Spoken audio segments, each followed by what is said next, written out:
Assalamualaikum warahmatullahi wabarakatuh. Innal hamdalillah nahmaduhu wa nasta'inuhu wa nastaghfiruh wa na'udzu billahi min shururi anfusina wa min sayyiati a'malina. May yahdihillahu fala mudilla lahu wa may yudlil fala hadiya lahu. أشهد أن لا إله إلا الله وحده لا شريك له وأشهد أن محمدا عبده ورسوله لا نبي بعده. قال الله تعالى في القرآن الكريم أعوذ بالله من الشيطان الرجيم يا أيها الذين آمنوا اتقوا الله حق تقاته ولا تموتن إلا وأنتم مسلمون. يا أيها الناس اتقوا ربكم الذي خلقكم من نفس واحدة وخلق منها زوجها وبث منهما رجالا كثيرا ونساء واتقوا الله الذي تساءلون به والأرحام إن الله كان عليكم رقيبا. يا أيها الذين آمنوا اتقوا الله وقولوا قولا سديدا يصلح لكم أعمالكم ويغفر لكم ذنوبكم ومن يطع الله ورسوله فقد فاز فوزا عظيما. فإن أصدق الحديث كتاب الله وخير الهدي هدي محمد صلى الله عليه وسلم وشر الأمور محدثاتها وكل محدثة بدعة وكل بدعة ضلالة وكل ضلالة في النار. Amma ba'd. Bapak-bapak yang saya hormati sekalian, puja-puji syukur kepada Allah Azza wa Jalla yang telah memberikan kepada kita berbagai macam nikmat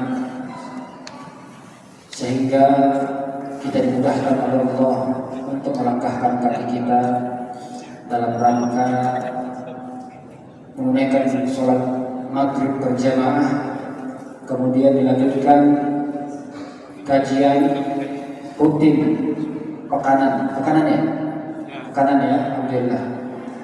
Kebetulan saya baru bertemu di masjid yang mulia ini karena juga saya baru pindah ya, di Karawang, tadinya Purwakarta, sekarang berpindah ke Karawang sekitar 2 pekan. Semoga pertemuan kita ini tetap eksis sampai ke surga Allah Azza wa Jalla. Amin ya rabbal alamin. Salawat dan salam senantiasa tercurahkan kepada baginda yang mulia Nabi kita Muhammad sallallahu alaihi wasallam. Allahumma shalli wa sallim wa barik alaihi. Semoga dengan syafaat beliau kita bisa bertemu kembali dengan izin Allah di surga Firdausil A'la. Amin ya rabbal alamin. Bapak-bapak yang sekalian yang saya hormati, tema kita pada malam hari ini apa Pak? Hak dan kewajiban anak terhadap orang tua. Hak dan kewajiban anak terhadap orang tua. Ini biasanya saya sajikan tema ini untuk santri-santri, ya, karena berkaitan dengan hak anak, ya, kewajiban anak pada orang tua. Tapi yang hadis saat ini orang tua kan? Jadi kebalik ya, kebalik temanya. Semestinya ya, hak anak dan kewajiban orang tua terhadap anak. ya. Tapi nggak apa-apa, kita akan sedikit kilas karena pun juga dulunya juga kita anak-anak. Ya.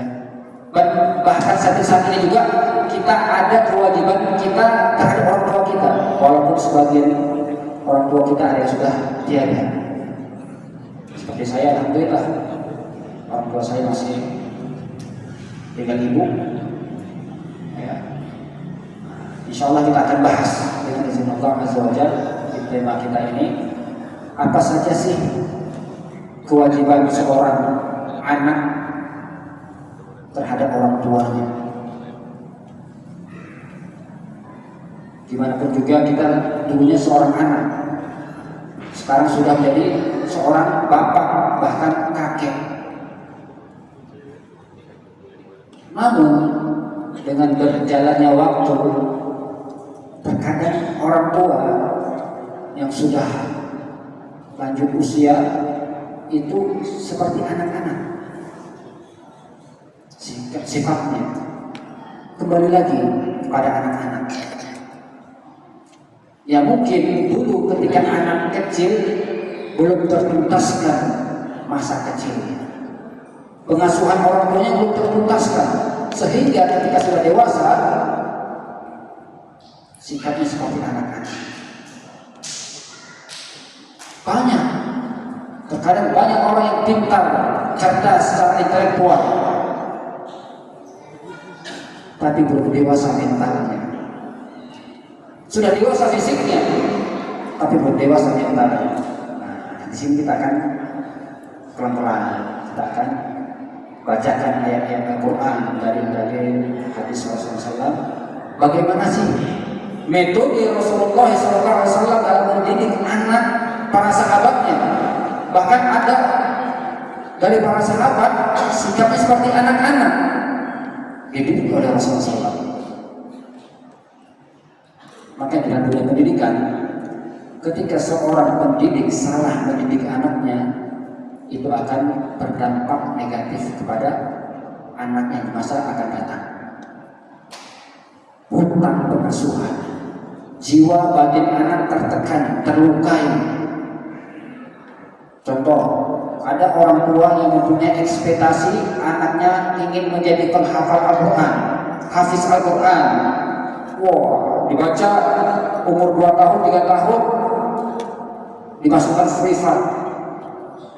Bagaimana anak saya ini bisa 7 tahun hafal Quran 30 juz seperti Imam Syafi'i? Masya Allah.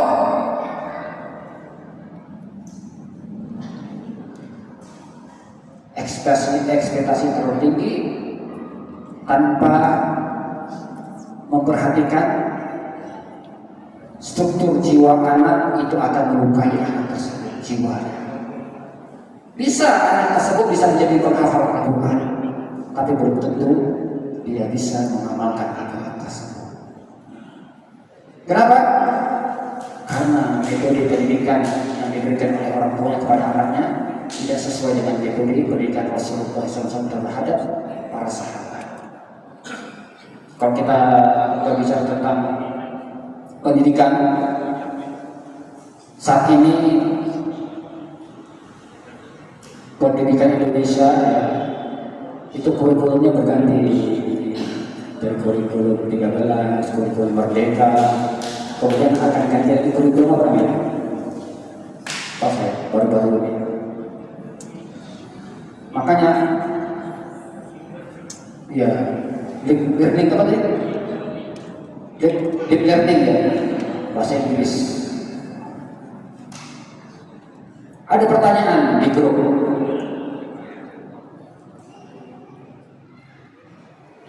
Gimana sih kurikulum itu, apalagi di Jawa Barat pakai apa? Yang anak-anak nakal itu oleh gubernur dikirim ke barat pakai kurikulum militer. Dulu kalau pesantren-pesantren modern, ya, karena saya tamat dalam pesantren modern dulu, ya, itu sistem militer pendidikannya. Bagaimana anak tersebut dipaksa, ditekan, otoriter. Nanti tamat dan pesantren bisa memimpin. Bisa memimpin. Alhamdulillah tamat pesantren bisa menjadi pemimpin. Pertanyaannya, apakah sistem konsep kurikulum kebanyakan pesantren, lembaga pendidikan, bahkan lembaga masjid dulu zaman Rasulullah SAW memulai pendidikan dari masjid? Maka ketika ada sharing-sharing saya ingin membuka pondok, gampang. Buka pesantren yang baru gampang. Mulai dari masjid, punya masjid, jadi sekolah. Zaman Rasulullah tidak ada sekolah-sekolah SD, SMP, SMA. Pesantren apalagi tidak ada.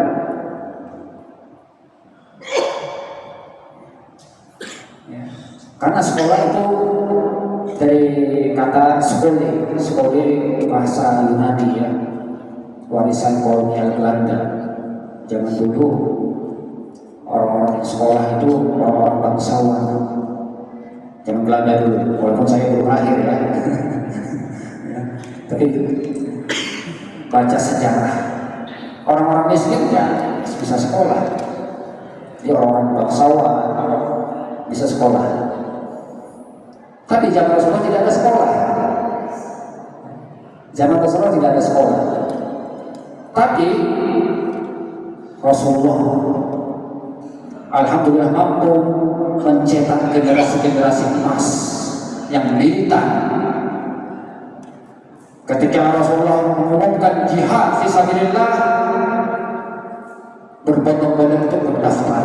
Jangankan anak-anak, bapak-bapak yang sudah dewasa, anak-anak yang belum balik ikut daftar untuk perang jihad fisabilillah. Ditahan oleh Rasulullah, nggak dikasih oleh Rasulullah. Belum balik, belum cukup umurnya, belum cukup syarat jihad fisabilillah, tapi sudah berani untuk mendaftar.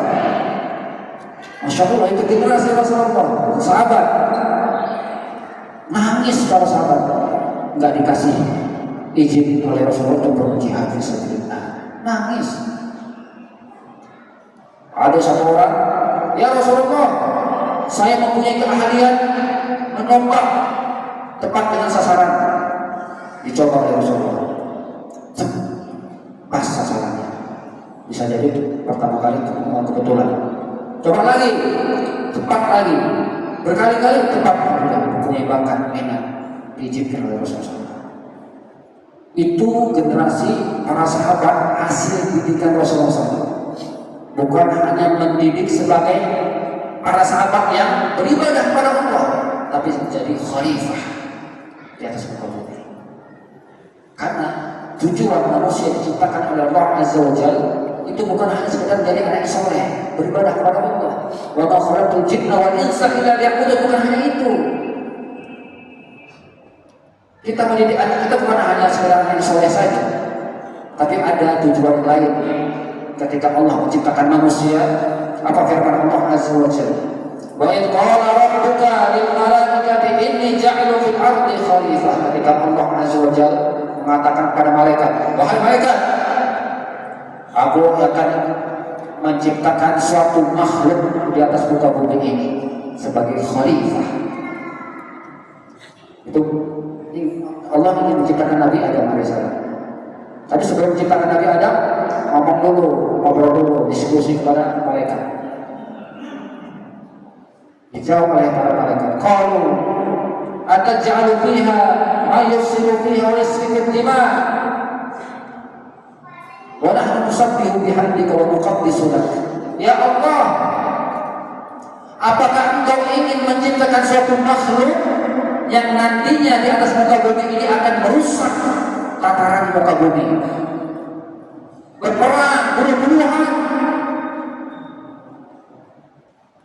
Karena sebelum Allah menciptakan manusia, ternyata ada makhluk yang tinggal di muka bumi ini, dari bangsa jin dan lainnya, yang acak-acakan, bunuh-bunuhan, bertengkar, tumpahan darah. Makanya malaikat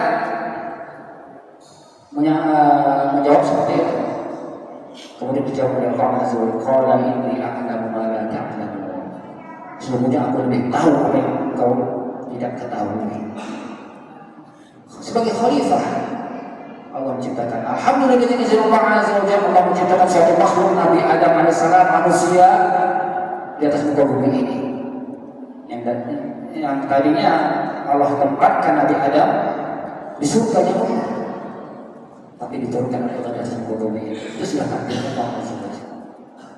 Itu karena kehendak Allah Azza wa Jalla sebagai khalifah di atas bumi. di atas bumi, di atas muka bumi.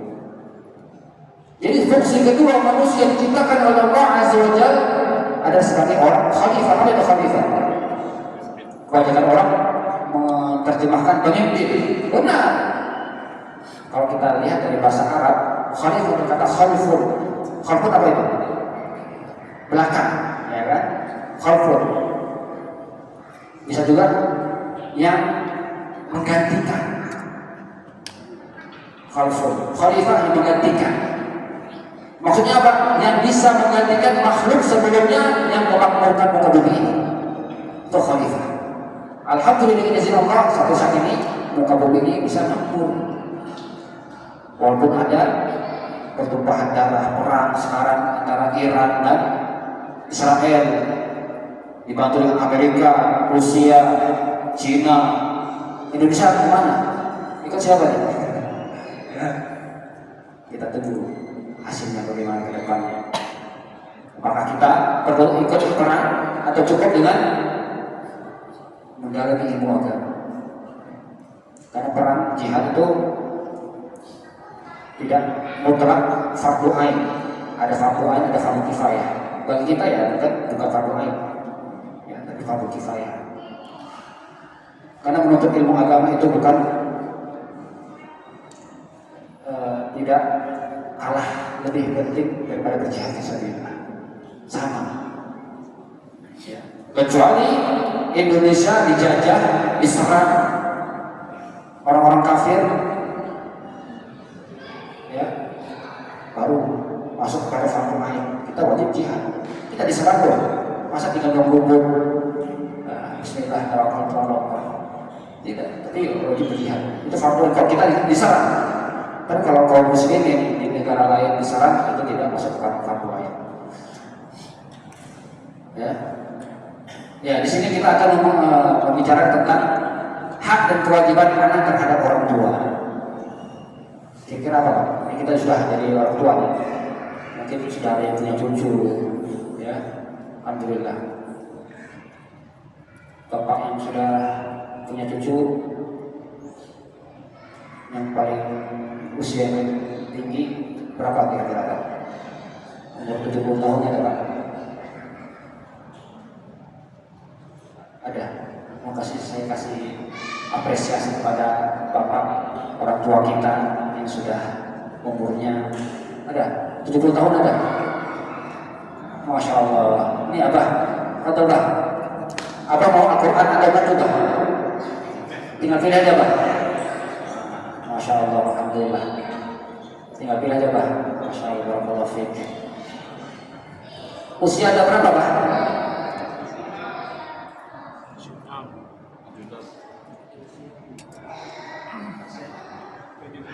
70 lebih. Oh, Masya Allah, Masya Allah. Alhamdulillah, Allah berikan kesehatan kepada Abah, ya, kekuatan, semoga istiqomah. Ya, Abah, sehat selalu Abah, panjang umur ya Abah. Amin ya rabbal alamin. Masya Allah. Abah cucunya berapa Abah? 12. 17. 12. Cicit sudah punya Abah? Belum. Masya Allah, cucu sudah 12. Masya Allah, semangat. Umur 70 tahun Pak ya, tapi semangat 17 tahun untuk ilmu agama. Masya Allah. Ya. Dan ini bukan hal yang asing lagi. Ya.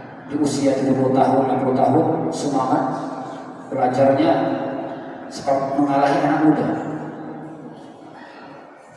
Karena ada juga yang belajar sama saya bahasa Arab online umur 70 tahun dari nol bahasa Arab. Sekarang sudah bisa bahasa Arab, bahasa Arab seharian. Kefahalu, enak anta paling aktif, ya. Dari grup tersebut yang paling aktif beliau. Saya panggil juga Abah, enggak saya panggil ini Abah juga. Ya, Masya Allah.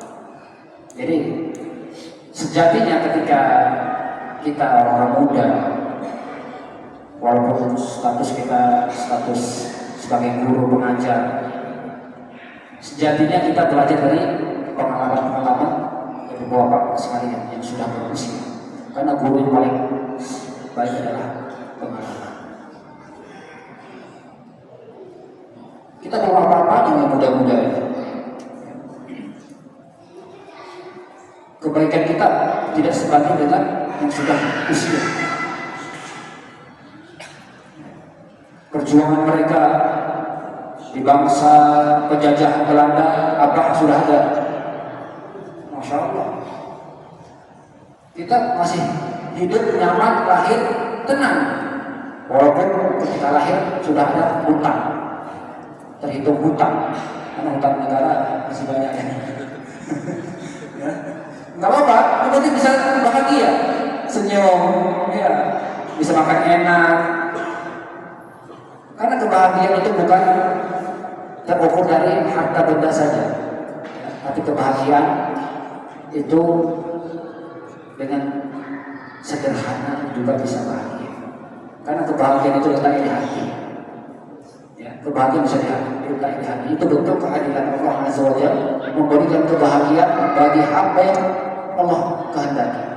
Kaya, miskin, buruk rupa, cakep, pendek, putih, hitam, tapi Allah Maha Adil.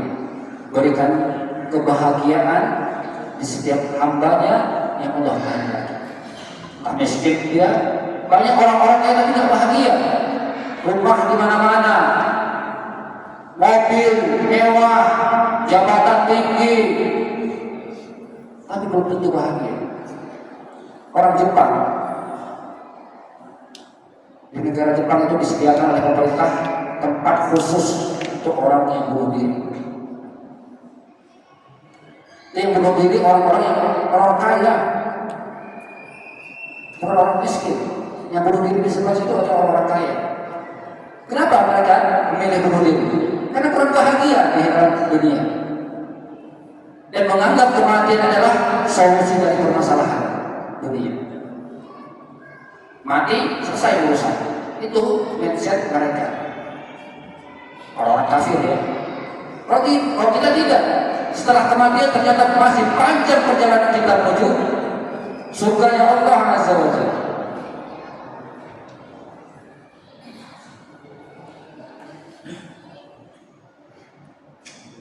Makanya Syekhul Islam pernah mengatakan, inna fid dunya jannah. Di dunia ini ada surga. Wa man lam yadkhulha lam yadkhul jannatal akhirah. Barang siapa yang belum memasuki surga dunia, maka orang tersebut tidak akan bisa masuk surga di akhirat. Syekhul Islam Ibnu Taimiyah rahimahullah mengatakan demikian. Kira-kira apa surga dunia, Pak? Ada yang tahu? Ini kita sudah di dunia. Kira-kira apa surga dunia? Anakkah, istri, solehahkah, harta benda? Kira-kira apa yang dimaksud oleh Syekhul Islam Ibnu Taimiyah surga dunia? Ini beliau mengatakan ya, inna fid dunya jannah. Sesungguhnya di dunia ini ada surga.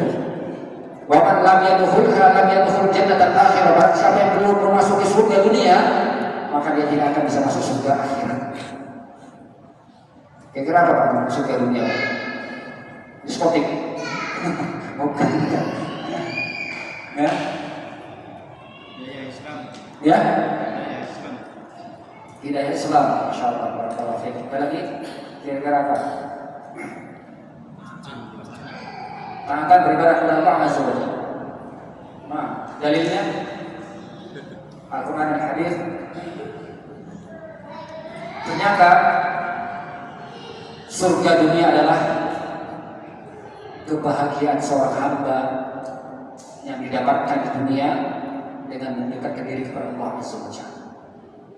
Makanya firman Allah Azza wa Jalla, man amila sholihan min dzakarin aw unsa wa huwa mu'min. Barang siapa yang mengerjakan, yang mengamalkan suatu amalan, baik dari laki-laki maupun perempuan, wa huwa mu'min, dalam keadaan iman kepada Allah Azza wa Jalla. Apa janji Allah Azza wa Jalla? falanuhyiyannahu hayatan thayyibah, dan kami akan berikan kepada dia kehidupan yang sentosa, sejahtera, baik di dunia. Bukan hanya itu, falanajziyannahum ajrahum bi ahsani ma kanu ya'malun, kata Allah, dan kami berikan balasan pahala dengan yang paling baik atas perbuatan yang mereka lakukan di atas muka bumi. Itu kunci surga sebenarnya. Kunci sukses bisa masuk surga cuma dua. Tadi dari ayat tadi, iman, amal soleh. Iman berkaitan dengan tauhid kepada Allah Azza wa Jalla, amal soleh berkaitan dengan ketakwaan kita kepada Allah Azza wa Jalla. Pertanyaannya, apakah amal soleh seorang hamba bisa menjamin seorang hamba tersebut bisa masuk surga? Belum tentu. Makanya ketika Rasulullah ditanya, wahai Rasulullah, apakah amalan seorang hamba bisa memasukkan seorang hamba dalam surga? Beliau jawab, tidak. Wala anta ya Rasulullah, begitu juga engkau wahai Rasulullah. Iya, saya juga tidak ada jaminan amalan saya bisa memasukkan saya ke dalam surga. Terus apa kata Rasulullah? Yang bisa menjamin seorang bisa masuk surga yaitu rahmat Allah Azza wa Jalla. Rahmat kasih sayang Allah Azza wa Jalla. Terus apa fungsinya kita beramal, amalan soleh? Tujuannya adalah untuk menggapai rahmat ridho Allah Azza wa Jalla agar bisa masuk surga. Jadi tidak terdekat. Makanya syarat amal soleh itu adalah cuma dua, ikhlas billah Azza wa Jalla. Kita lakukan tulus karena Allah, mengharapkan ridho Allah. Segala aktivitas yang kita lakukan dapat bernilaikan ibadah kepada Allah Azza wa Jalla kalau kita tujukan karena Allah, lillahi ta'ala. Semua aktivitas apa saja, belanjakah, jalan-jalan, maraton, lari pagi, itu akan bernilaikan pahala kalau kita niatkan untuk Allah Azza wa Jalla. Kenapa? Karena manusia diciptakan oleh Allah untuk beribadah kepada Allah. Totalitas beribadah kepada Allah. Dulu pertama kali Allah mewajibkan sholat dalam satu hari itu bukan 5 waktu. Ketika Allah Rasulullah SAW naik ke Sidratul Muntaha Isra Mi'raj, pertama kali perintah sholat berapa kali Pak? 50 waktu sholat dalam satu hari bermalam. Bayangkan 24 jam satu hari dibagi 50, kira-kira setiap 15 menit sholat. Ya, karena esensinya kita diciptakan oleh Allah Azza wa Jalla beribadah kepada Allah. Tapi dengan diskusi antara Nabi Muhammad SAW dengan Nabi Musa AS, ya, ketika turun ke muka bumi, ditawar sampai akhirnya 5 waktu dalam satu hari, satu malam, menaikkan kewajiban sholat. Dan itu pun berat bagi seorang hamba. Maka yang kebahagiaan paling utama sebagai ulama menafsirkan surga dunia adalah orang yang bisa khusyuk di dalam sholat. Qad aflahal mu'minun alladzina hum fi salatihim khashi'un. Qad aflahal mu'minun, beruntunglah orang-orang mukmin. Ya, maksud beruntung adalah surga Allah berikan. Alladzina hum fi salatihim, orang-orang mukmin yang mengerjakan dalam sholatnya khashi'un, khusyuk. Khusyuk dalam sholat, dia mendapatkan ketenangan jiwa dalam sholatnya. Dan itulah yang dilakukan oleh para sahabat Rasulullah. Umar bin Khattab ketika dibunuh oleh Abu Lu'lu', itikaf, berapa tusukan, itu dalam keadaan sholat. Jadi Imam Umar bin Khattab jadi sholat, ditusuk, tidak merasakan sedikit pun sakit ketika sholat, terus melanjutkan sholatnya. Umar bin Khattab itu karena saking khusyuknya, karena dia sedang berkomunikasi dengan Allah Azza wa Jalla, menghadap kepada Allah Azza wa Jalla. Kebahagiaan yang paling tinggi tingkatnya. Makanya tingkat seorang muslim dalam beribadah kepada Allah Azza wa Jalla adalah martabat ihsan, tingkatannya ihsan. Apa itu ihsan? Anta bulallah ka'annaka tarahu fa in lam tarahu fa innahu yarak. Ya. Martabat ihsan adalah ketika engkau beribadah kepada Allah, ketika engkau bersolat kepada Allah, ka'annaka tarahu, seolah-olah engkau melihat Allah. Fa in lam tarahu, jika engkau tidak bisa melihat Allah, fa innahu yarak, sesungguhnya Allah melihatnya. Itu derajat ihsan fi muraqabatillah. Ya. Itu ketenangan, kebahagiaan seorang hamba di dunia, surga di dunia ketika melakukan suatu ibadah, sholat khusyuk dengan khusyuk kepada Allah Azza wa Jalla. Ya. Setelah sholat baru Khattab pingsan, ya. Baru merasakan sakit. Itu setelah sholat. Ketika sholat tidak merasakan apa-apa. Kita ketika sholat Allahu Akbar ada nyamuk, waduh, aduh, masih terasa sakit, belum ditikam dengan belati yang beracun seperti Umar bin Khattab. Itu para sahabat Rasulullah SAW, Masya Allah, perjuangan beliau. Ya, jadi hak dan kewajiban anak terhadap orang tua sudah tahu semua. Itu apa, Pak? Ya, berbakti sama orang tua. Itu yang kedua. Nah, itu yang kedua. Yang pertama, kewajiban seorang anak, ya anak kita nih, punya anak cucu. Itu berbakti sama orang tua itu yang kedua. Yang pertama apa? Nah, ya, cinta kepada Allah dan Rasulnya. Karena apa sudah dapat yang lain, benar. Ya. Itu tauhid, tauhidullah. Maka firman Allah Azza wa Jalla dalam firman-Nya, ya, dalam surah Al-Isra, ya, ayat 23 sampai 24, apa firman Allah Azza wa Jalla? Wa qadha rabbuka alla ta'budu illa iyyahu. Ya. Dan Rabbmu telah memerintahkan agar kamu jangan menyembah kecuali kepadanya, kepada Allah Azza wa Jalla. Tauhid. Baru setelahnya apa? Wa bil walidayni ihsan. Dan berbuat baiklah kepada orang tuamu, berbaktilah kepada orang tuamu. Itu yang kedua. Yang pertama, tugas seorang anak adalah bagaimana mengenal Allah Azza wa Jalla, Rabb semesta alam, dan mampu beribadah kepada Allah dengan ikhlas. Yang pertama.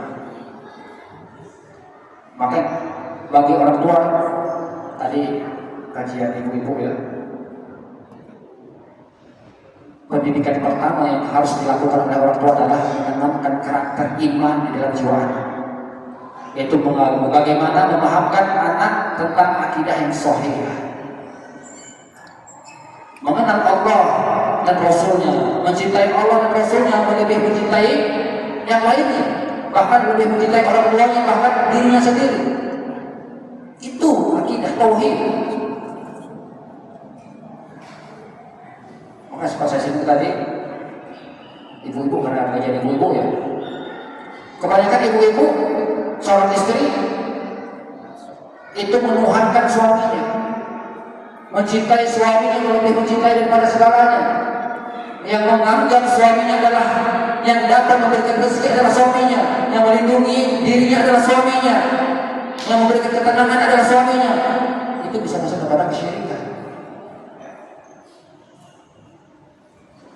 Suami pergi 1 hari, 2 hari, 1 pekan, gelisah. Apalagi suami nikah lagi, lebih seperti panasan. Kenapa? Karena akidahnya belum kuat. Kalau kita tanamkan kepada anak kita, pada istri kita akidah yang kuat, yang memberikan kebahagiaan, yang melindungi, yang memberikan ketenangan, rezeki, itu Allah Azza wa Jalla, bukan suami, bukan makhluk, bukan manusia, bukan orang tua. Itu kita tanamkan, insya Allah. Bang, silahkan nikah lagi, Bang. Lillahi ta'ala.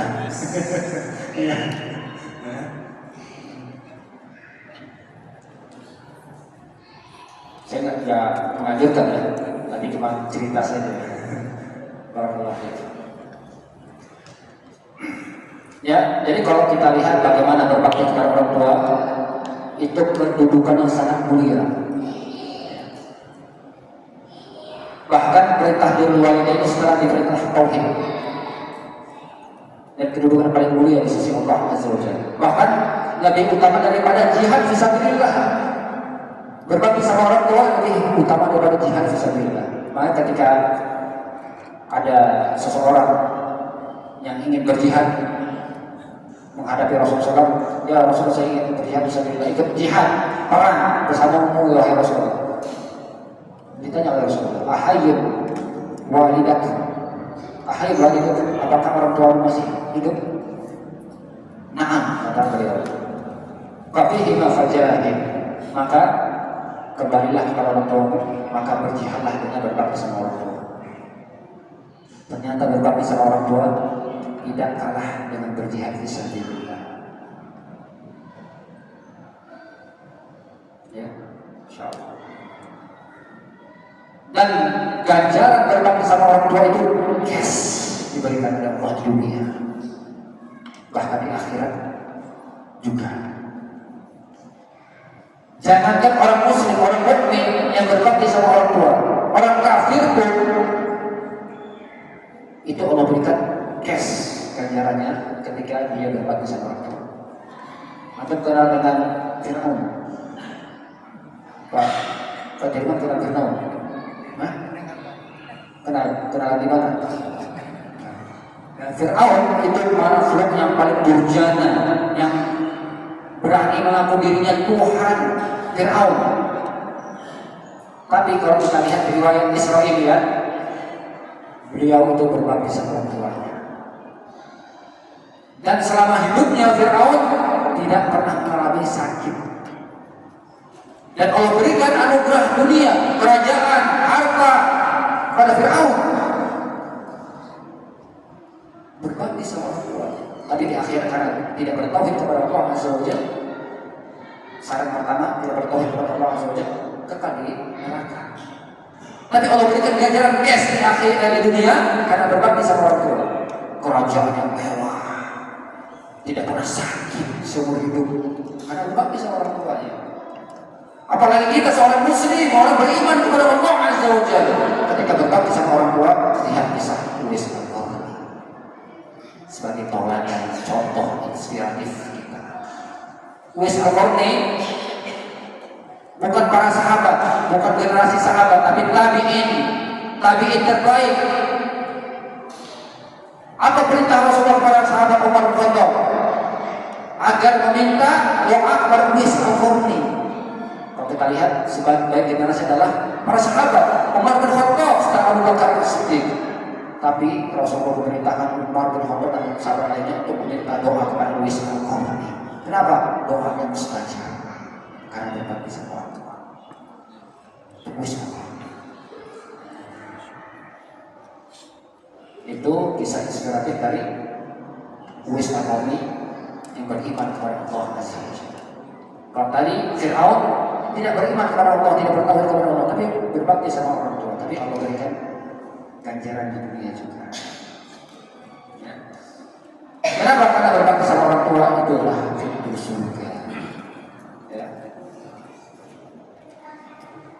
Apa kata Rasulullah? Al-walidu awsatu abwabil jannah. Ya. Jadi orang tua itu adalah pintu surga yang paling tengah.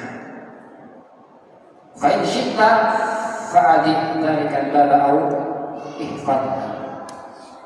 Jadi tinggal pilih antum mau surga atau tidak. Ya.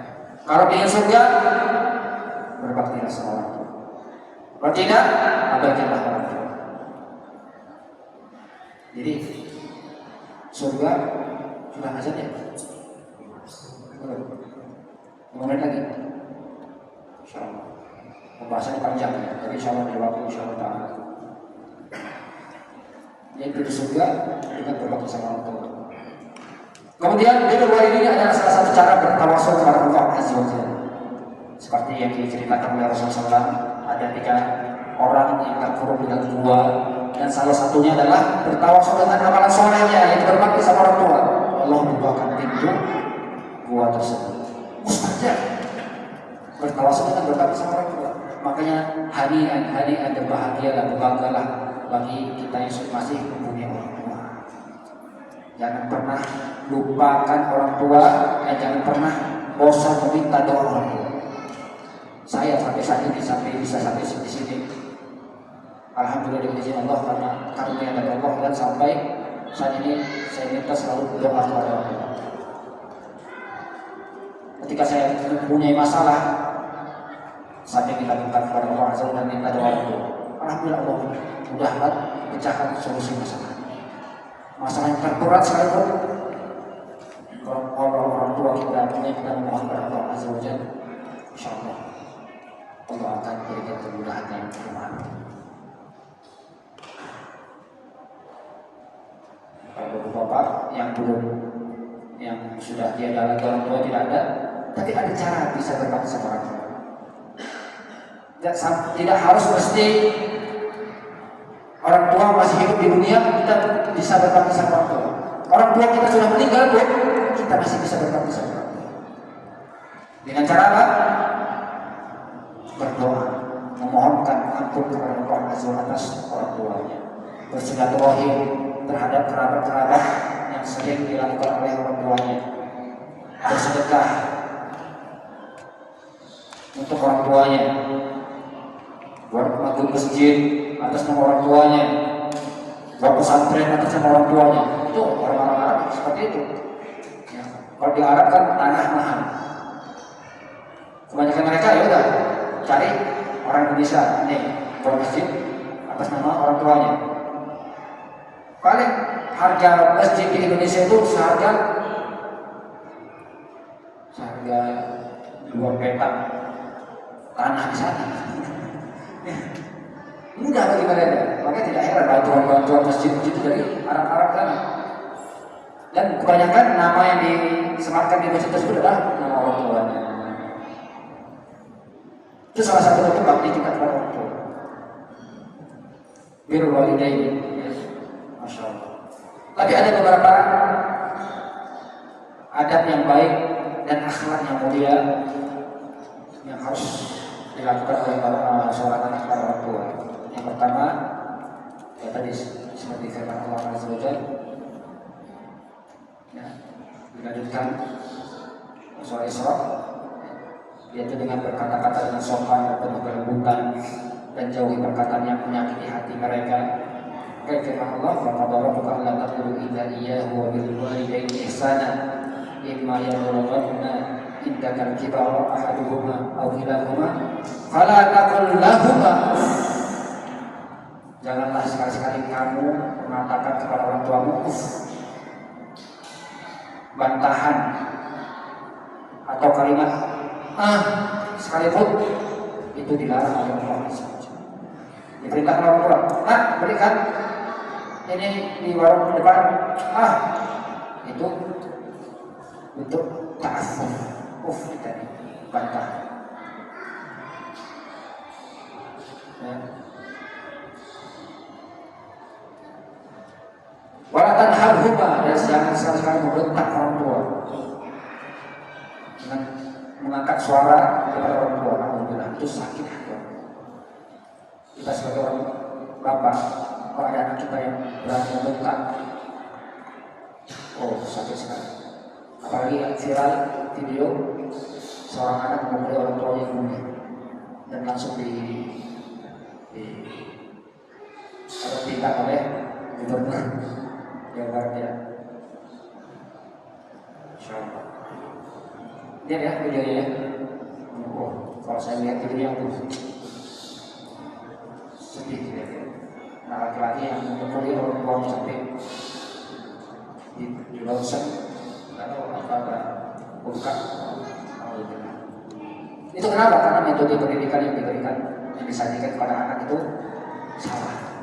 Jadi sehingga anak tersebut berani membentak, melawan orang tua. Apalagi zaman sekarang jangan mau, ya, itu anak-anak lebih sayang dengan setan gepeng daripada orang tua. Mau hati-hati. Ini perangkap bisa jadi perangkap iblis, setan gepeng kalau ini. Ya. Anak zaman sekarang lebih banyak memegang HP daripada Al-Quran. Yang ketika anak sudah kecanduan HP, itu berani membantah orang tua, bahkan membunuh orang tuanya. Ada kasus yang gara-gara dikasih HP orang tuanya dibunuh. Itu yang salah siapa? Pendidikan orang tua terhadap anaknya. Nah, salah. Alhamdulillah. Dah waktu ya. Karena waktu kita sudah masuk waktu isya. Selesai ya kajiannya? Atau kita lanjut sampai subuh? Barakallahu fiikum, mohon maaf jika ada kata-kata saya yang kurang berkenan. Saya mohon maaf sebesar-besarnya. Insyaallah waktu kita akan bisa bertemu kembali dengan Allah Azza wa Jalla. Kita tutup dengan doa kafaratul majlis. Subhanallah wa bihamdihi, asyhadu an la ilaha illa anta, astaghfiruka wa atubu ilaik. Wassalamualaikum warahmatullahi wabarakatuh. Barakallahu fiikum.